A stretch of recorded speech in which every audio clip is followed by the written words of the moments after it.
Well, had quite a day here in the garage. If you've been following along on the Facebook posts, I've gotten quite a bit done here on Project Barracuda. Got the driver's door back on after doing some work on that one. The fenders are back on. I got the holes drilled for the emblems.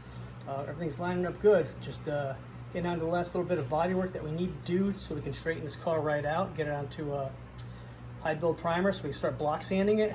Man, I have got to push on now to get as much done before Carlisle. Trust me, I have been slacking. I'm trying to not slack. But here's a quick one. Following up on the undercoating removal from last week, here's a little tip. Let me spin this around for you. Drip rail.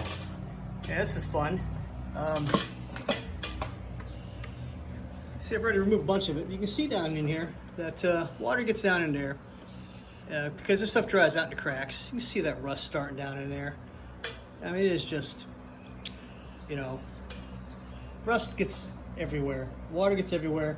And these cars are 50 plus years old. So, you can see how this stuff kind of dries out. It cracks, it separates away from the body. Water gets right in there, sits, and then you have, you know, rust happening like you have down here. So, same drill as before. Heat gun, scraper, screwdriver if you need it. This is an old screwdriver with the point kind of broken off. It helps get into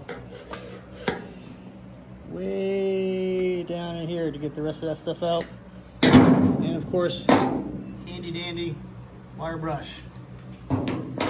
So I'm gonna get back at it because I got this side to do, I got the other side to do. And I want to get the roof sanded down and maybe a coat of epoxy primer on it tomorrow. But we are cooking along here on Project Barracuda. Have a great weekend, folks.